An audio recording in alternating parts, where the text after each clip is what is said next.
Hello बच्चों, एक बार फिर से स्वागत है आप सभी का ज्ञान अभियान जूनियर के इस यूट्यूब चैनल पर। और आज है हमारा लेक्चर नंबर 6, जिसमें हम कवर करने वाले हैं क्लास 8th साइंस का चैप्टर नंबर 6 कंबशन फ्लेम।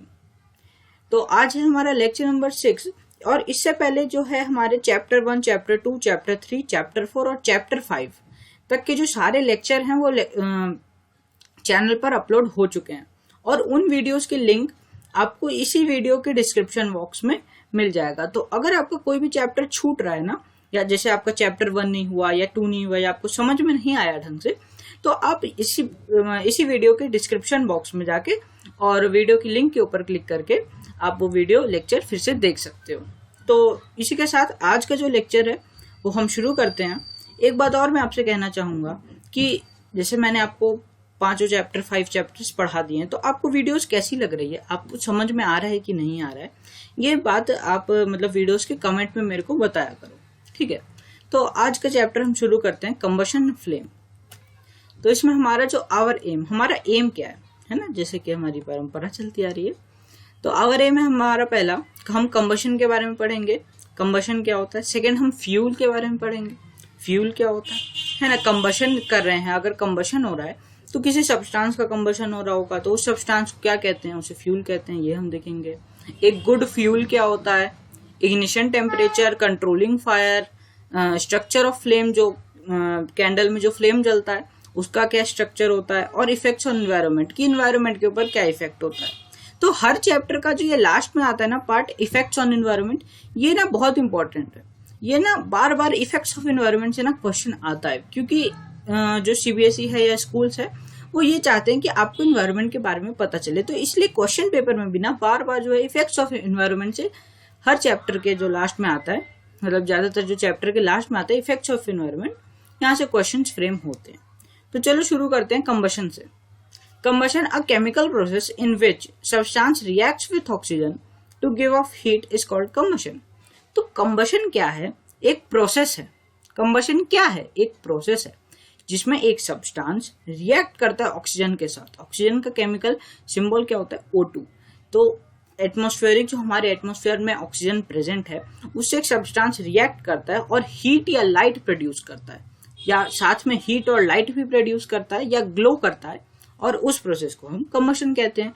ये जो डेफिनेशन है आपको याद होना चाहिए, the chemical process in which a substance react, ये एक रिएक्शन होता है सब्सटेंस में और ऑक्सीजन में, to give off heat, is called combustion, ठीक है। सेकेंड है, the substance that undergoes combustion is said to be combustible, it is also called a fuel. अच्छा, तो अब जो रिएक्शन हो रहा है वो किसी सब्सटेंस में होगा और ऑक्सीजन तो हमारे एनवायरनमेंट में प्रेजेंट ही है। तो जो सब्सटेंस रिएक्ट कर रहा है उसे हम क्या कहते हैं, उसे हम फ्यूल कहते हैं। फ्यूल में भी सॉलिड, लिक्विड और गैस। जो फ्यूल है वो किसी भी स्टेट में हो सकता है, चाहे वो सॉलिड हो जैसे कि हमारा कोल होता है, कोयला होता है, लिक्विड हो सकता है जैसे कि हमारा पेट्रोलियम होता है, और गैस होता है जैसे कि हमारा सीएनजी होता है। तो ये तीनों क्या है, फ्यूल है, तीनों स्टेट में प्रेजेंट है। Sometimes light is also given off during combustion, either as a flame or as a glow. मैंने आपको बता दिया कि जो कंबशन होता है, जो जलने का होता है, जो आप हिंदी में कहते हैं हम जलना, तो वो एक तरह से कंबशन होता है। तो जो जलने के प्रोसेस में कई बार क्या होता है, फ्लेम भी निकलता है, या फिर वो जो सब्सटेंस है सिर्फ ग्लो करता है। जैसे कि आप कोयले को अगर जलाते हैं, कोल को जलाते हैं, तो कई बार क्या होता है, मतलब जब कोल एक बार जलना शुरू हो जाता है तो जलने के बाद वो सिर्फ ग्लो करता है, वो रेड हो जाता है, सिर्फ उसमें से फ्लेम नहीं निकलता। लेकिन जब आप कैंडल को जलाते हैं, वैक्स को जलाते हैं, तो वो एक तरह से फ्लेम बनता है उसमें। तो यही था इस स्लाइड में जो हमारा कंबशन के बारे में हमने पढ़ा। और फ्यूल जाना कि क्या होता है, फ्यूल वो सब्सटेंस होता है जो कि ऑक्सीजन के साथ रिएक्ट करके हीट और लाइट प्रोड्यूस करता है। अब देखते हैं फ्यूल के बारे में कुछ और जानकारियां, इसकी क्या रहस्य है, इसका क्या कहानी है, वो हम देखते हैं। The source of heat energy for domestic and industrial purposes are mainly wood, charcoal, petrol, kerosene etcetera. These substances are called as fuel. तो देखो यार, जो फ्यूल है वो बहुत तरह के हो सकते हैं, है ना। अलग अलग जगह पे यूज करने के लिए जैसी रिक्वायरमेंट होती है उस हिसाब से अलग अलग फ्यूल्स होते हैं। अब जैसे कि जो रॉकेट उड़ते हैं उसमें रॉकेट फ्यूल का यूज किया जाता है, वो केमिकल्स होते हैं कुछ। लेकिन जो घरों में जो डोमेस्टिक पर्पस है या जो इंडस्ट्रियल पर्पस है, उसमें ज्यादा जो एनर्जी रिक्वायरमेंट की जरूरत, ज्यादा हीट जरूरत नहीं होता। तो उस हिसाब से हम क्या यूज करते हैं, वुड का, लकड़ी का प्रयोग करते हैं, चारकोल यूज करते हैं, चारकोल एक कोल का ही फॉर्म होता है। पेट्रोल और केरोसिन का यूज करते हैं। अब केरोसिन लैंप्स होते थे पहले, अब तो एलईडी बल्ब्स आ गए, लेकिन पहले केरोसिन लैंप्स होते थे, उसमें केरोसिन के माध्यम से हम लाइट निकालते थे। और तो इन्हीं चीजों को जो कहते हैं फ्यूल कहते हैं। तो characteristics of a good fuel, एक अच्छा फ्यूल हम किसे कहेंगे? तो उसके लिए कुछ चीजें होती हैं कि भाई अच्छा फ्यूल क्या होता है। अब जैसे कि गाड़ी और बाइकों में क्या होता है, हम देखते हैं ना कि भाई इसका इंजन ज्यादा अच्छा है, ये ज्यादा अच्छा माइलेज देता है, या इसकी जो कंफर्ट लेवल है काफी ज्यादा अच्छा है ना। इस बेसिस पे हम उसे जज करते हैं कि हमें कौन सा व्हीकल लेना चाहिए। मान लो आपको स्कूटी लेना, तो आप देखोगे कि उसका डिजाइन कैसा है, उसका माइलेज कैसा है, उसकी सर्विस कैसी है। तो वैसे हम फ्यूल के लिए भी देखते हैं। तो फ्यूल के लिए क्या होता है, रीडली अवेलेबल। पहला चीज कि आपको आसानी से मिल जाए, ऐसा तो फ्यूल अच्छा नहीं होगा ना जो कि मार्केट में मिले ही ना। अच्छा, सेकंड है हमारा इट इज चीप, वो सस्ता भी होना चाहिए और आसानी से उसे जलना भी चाहिए। इट बर्न्स इन एयर, ऐसा नहीं कि हमें अलग से ऑक्सीजन प्रोवाइड करना पड़ा, रूम टेम्परेचर पे, रूम कंडीशंस पे वो जले। और क्या है, it produces large amount of heat, है ना। जब देखो यार कि आपको ऐसा भी हो सकता है कि कोई फ्यूल है और उसे आप जला रहे हो तो बहुत कम हीट निकल रहा है, जैसे कि आपकी रिक्वायरमेंट पूरी ही नहीं हो रही है। तो एक अच्छा अमाउंट में हीट भी तो प्रोड्यूस होना जरूरी है। तो वैसे एक अच्छा अमाउंट में हीट जरूरी है। और it does not leave behind any undesirable substances, और जलने के बाद हम चाहते हैं कि वो पूरा खत्म हो जाए, लास्ट में कुछ छोड़े ना। तो ऐसा जो है ना फिजिकली पॉसिबल ही नहीं है, फिजिकली क्या केमिकली भी पॉसिबल नहीं है। इसलिए यहाँ पे एनसीईआरटी एक लाइन लिखते हैं, there is probably no fuel that could be considered as a good fuel. आज तक, प्रेजेंट टाइम तक ऐसा कोई भी फ्यूल आज तक मिला ही नहीं है जो कि ये सारे कंडीशंस पे खरा उतरे। ठीक है, जैसे कि यहाँ पे एक पॉइंट है, not leave behind any undesirable substances. तो अगर आप वुड को जलाते हो तो वो लास्ट में क्या छोड़ देता है, ऐश छोड़ देता है ना। वुड पूरी तरीके से बर्न तो नहीं हो जाता, वो लास्ट में ऐश छोड़ देता है जो कि अनडिजायरेबल होता है, हमें उसकी जरूरत नहीं होती। तो वुड को हम एक गुड फ्यूल तो हम उसे नहीं कह सकते ना, है ना, क्योंकि वो सारे रिक्वायरमेंट्स को, सारे कैरेक्टरिस्टिक्स को फ्यूलफिल नहीं कर पा रहा है। ठीक है, तो गुड फ्यूल समझ गए आपकी, it is readily available, it is cheap, produces large amount of heat, easy to burn and does not leave any undesirable substances. सारे पॉइंट्स अपने कॉपी में नोट कर लो। इसी के साथ हम आगे बढ़ते हैं। फ्यूल मेरे हिसाब से हमारा खत्म हो गया है फ्यूल के बारे में। अब हम देख रहे हैं फ्यूल एफिशिएंसी। फ्यूल एफिशिएंसी क्या होता है, the amount of heat energy produced on complete combustion of 1 kg of fuel is called as calorific value. अब हमारे एनवायरनमेंट में, हमारे आसपास जो भी चीज हम यूज करते हैं, सबको नापने के लिए, मेजर करने के लिए एक यूनिट होता है। अब जैसे कि आप, बहुत सिंपल चीज है, बहुत पहले से आप सब लोग जानते हो, कुछ भी सामान खरीदने जाते हो तो उसको हम वेट में नापते हैं, 1 किलो, 2 किलो, 3 किलो, या जो भी चीज आप नापते हो, जैसे एयर है, गैस है, उसको हम वॉल्यूम में नापते हैं। तो वैसे ही जो फ्यूल है उसकी भी जो अमाउंट ऑफ हीट प्रोड्यूस होती है उसे हम कैलोरीफिक वैल्यू में नापते हैं। जो फ्यूल है वो हीट प्रोड्यूस करता है, और कौन सा फ्यूल कितना हीट प्रोड्यूस करता है उसे हम कैलोरीफिक वैल्यू में नापते हैं। इस नाम को याद रख लेना, कैलोरीफिक वैल्यू।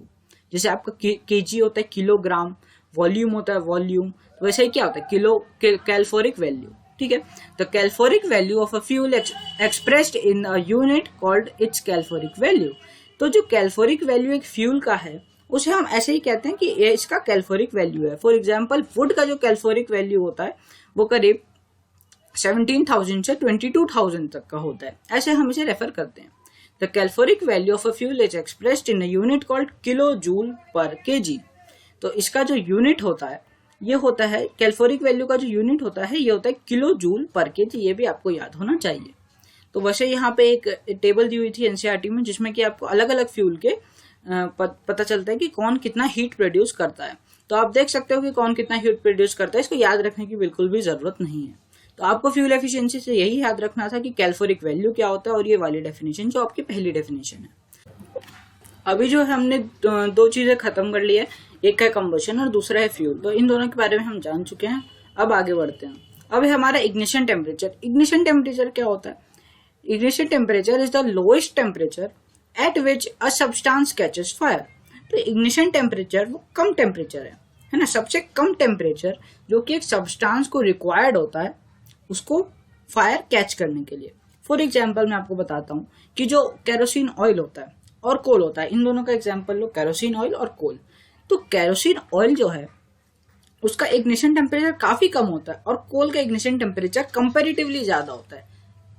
क्या है इग्निशन टेम्परेचर, मैं बताता हूँ कि अगर आप केरोसिन ऑयल के पास एक माचिस पे ऐसे जला के ले जाते हो ना, वो एकदम से फायर पकड़ लेता है। और अगर कोल के पास ले जाते हो तो आपको वेट करना पड़ता है, उसमें अच्छे से हीट देनी पड़ती है, तब वो फायर कैच करता है। तो इसका मतलब क्या है कि जो कोल है उसको ज्यादा टेम्परेचर चाहिए जलने के लिए, है ना, उसे ज्यादा हीट प्रोवाइड करना पड़ेगा। लेकिन कंपैरेटिवली केरोसिन ऑयल को कम हीट प्रोवाइड करेंगे तो भी वो फायर कैच कर लेगा। तो इग्निशन टेम्परेचर वो लोएस्ट टेम्परेचर है सब्सटेंस का जिसपे वो फायर कैच कर लेता है। जैसे कि मैंने एग्जांपल से आपको बता दिया, कोल का इग्निशन टेम्परेचर केरोसिन के रिस्पेक्ट में हाई है। The substance which have very low ignition temperature can easily catch fire with a flame are called inflammable substances. तो वो सब्सटेंस जिनका इग्निशन टेम्परेचर काफी कम है, जैसे कि पेट्रोल, उसका इग्निशन टेम्परेचर काफी कम है, एकदम से आग लग जाता है उसमें, और वो क्या करता है, एक फ्लेम के साथ जलता है, तो उन सब्सटेंसेस को क्या कहते हैं, इनफ्लेमेबल सब्सटेंसेस। और भी एग्जांपल्स यहाँ पे लिखे हैं, जैसे petrol, alcohol, liquefied petroleum gas etcetera. जो आजकल सैनिटाइजर्स होते हैं उनमें भी एल्कोहल मिलता है, आइसोप्रोपाइल एल्कोहल।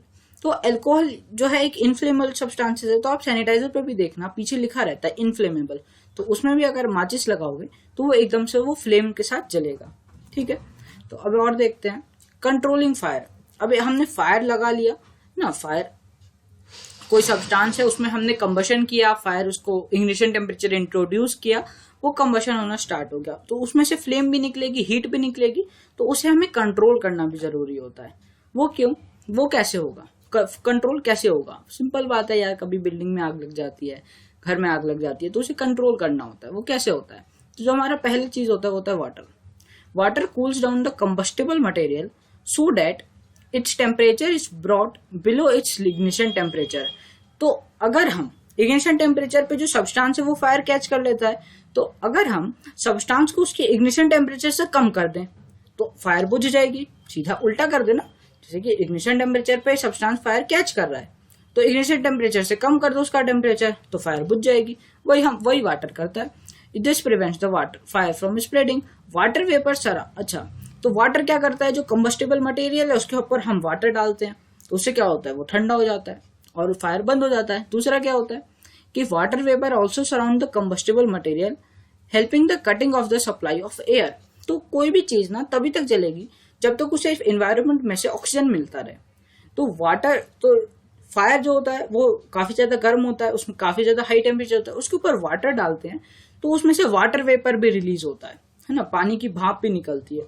और जो भाप होती है वो भी हेल्प करती है, कैसे कि वो कंबस्टेबल जो मटेरियल जल रहा है उसको वो कवर कर लेगी, और उससे क्या होगा कि जो एटमॉस्फेयर है उससे उसका कॉन्टेक्ट टूट जाएगा और ऑक्सीजन का जो सप्लाई है वो खत्म हो जाएगा।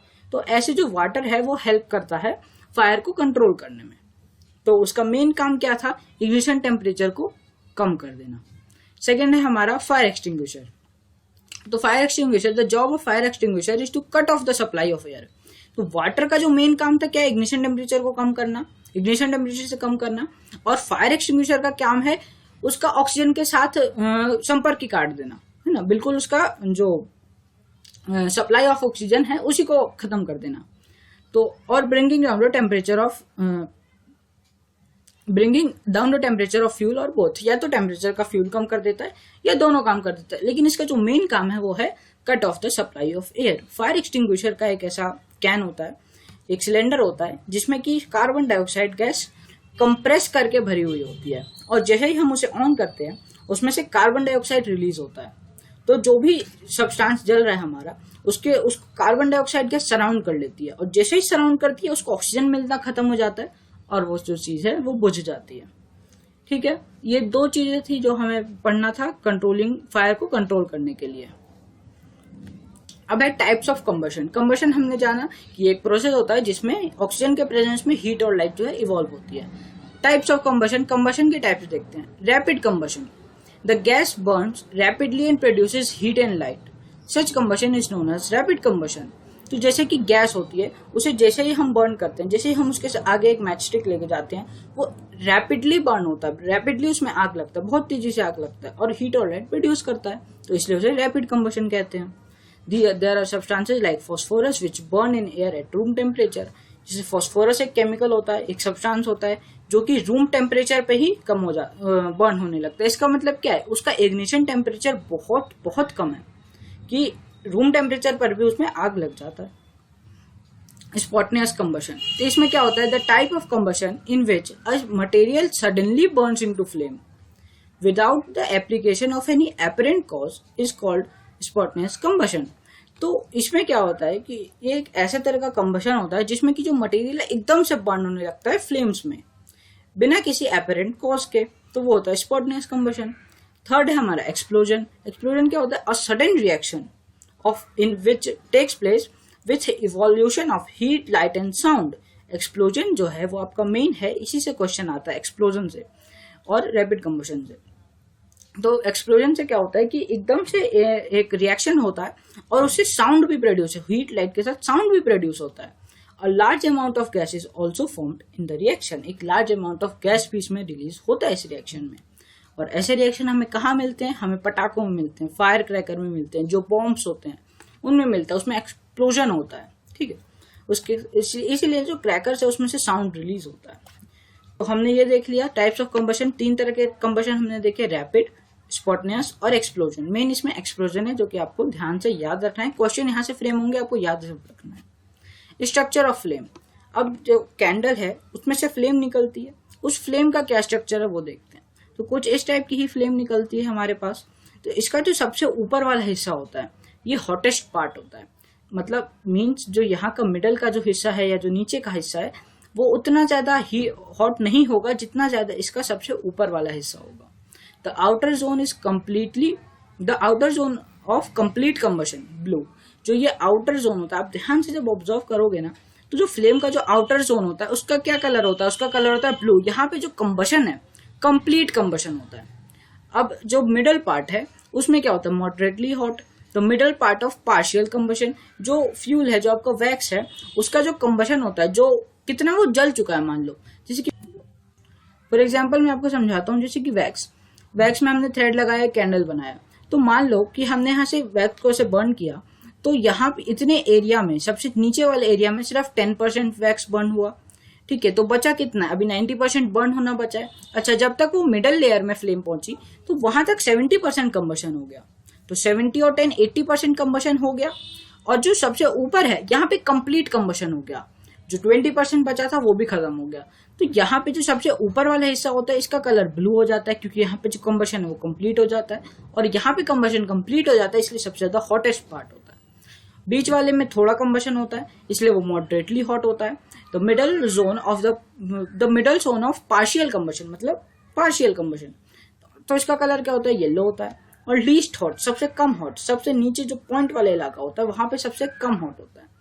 और the innermost zone of unburned wax vapours, तो यहाँ पे जो होता है एक तरीके से अनबर्न्ड वैक्स वेपर होता है जिसका कलर जो होता है वो ब्लैक होता है। तो इससे हमने स्ट्रक्चर ऑफ फ्लेम पूछा है। इसमें जो आपका क्वेश्चन आता है वो आपको लेबल करने के लिए आता है कि कौन सा पार्ट सबसे ज्यादा हॉट है, या उसका कलर पूछने आता है कि इस पार्ट का जैसे फॉर एग्जांपल क्या कलर होगा, इनर मोस्ट पार्ट का क्या कलर होगा। तो जो ब्रैकेट में यहाँ कलर लिखे हैं ब्लू, येलो और ब्लैक, आपको ये याद रखना है, सिंपल। अब देखते हैं इफेक्ट्स ऑफ एनवायरनमेंट, जो कि हमारा है लास्ट टॉपिक। इन इफेक्ट पढ़ते हैं। Incomplete combustion of these fuels gives carbon monoxide gas, CO इसका केमिकल फॉर्मूला होता है। It is very poisonous gas. तो अगर जो जैसे कि इस यहाँ पे हमारा जो वैक्स था ये ऊपर तक आते आते पूरा कंबशन हो गया, कंप्लीट कंबशन हो गया, लेकिन अगर हमारा जो फ्यूल है उसका कंप्लीट कंबशन ना हो, पार्शियल कंबशन ही हो जाए और उसी समय वो बुझ जाए या कुछ हो जाए, तो उससे क्या होता है, बहुत ही ज्यादा पॉइजनस गैस रिलीज होती है। इसलिए ये इंपॉर्टेंट है कि किसी भी फ्यूल का कंप्लीट कंबशन हो। तो इफेक्ट क्या पड़ा एनवायरनमेंट में कि अगर पार्शियल कंबशन हुआ या इनकम्प्लीट कंबशन हुआ तो कार्बन मोनोक्साइड गैस रिलीज होगी, जो कि बहुत ही ज्यादा पॉइजनस गैस रिलीज होता है। सेकेंड पॉइंट है हमारा, combustion of most fuels releases carbon dioxide in the environment. जो मेजोरिटी ऑफ जो ऑल द फ्यूल्स हैं सारे हमारे, जो कोल, पेट्रोलियम, वैक्स, केरोसिन जो है, उसमें जो मेजर जो है ना कॉन्स्टिट्यूएंट उनका वो है कार्बन। तो जब भी उन्हें हम बर्न करते हैं तो carbon dioxide CO2 gas environment में रिलीज होती है, जिस कारण से कि एनवायरनमेंट में कार्बन डाइऑक्साइड का कंसंट्रेशन जो है, कार्बन डाइऑक्साइड की जो मात्रा है वो बढ़ रही है समय के साथ, टाइम के साथ वो बढ़ रही है। और इसी रीजन से जो हम कहते हैं कि ग्लोबल वार्मिंग हो रहा है, उसका एक रीजन ये भी है कि combustion of most fuel releases carbon dioxide in the environment. Third point है हमारा burning of coal and diesel releases sulphur dioxide gas. तो जब हम कोल और डीजल को बर्न करते हैं तो उससे एक और बहुत ही extremely poisonous suffocating gas release होती है, जो कि हमारी carbon dioxide SO2 gas. S से सल्फर और डाइऑक्साइड मतलब 2 ऑक्सीजन, तो SO2 gas. It is an extremely suffocating and corrosive gas. ये एक्सट्रीमली सफोकेटिंग और कोरोसिव गैस होती है। Moreover the petrol engine give off gaseous oxides of nitrogen. जो petrol engine होते हैं वो भी नाइट्रोजन का गैसियस ऑक्साइड्स छोड़ते हैं। तो oxides of sulphur and nitrogen dissolve in rain water and form acids. Such rain is called acid rain.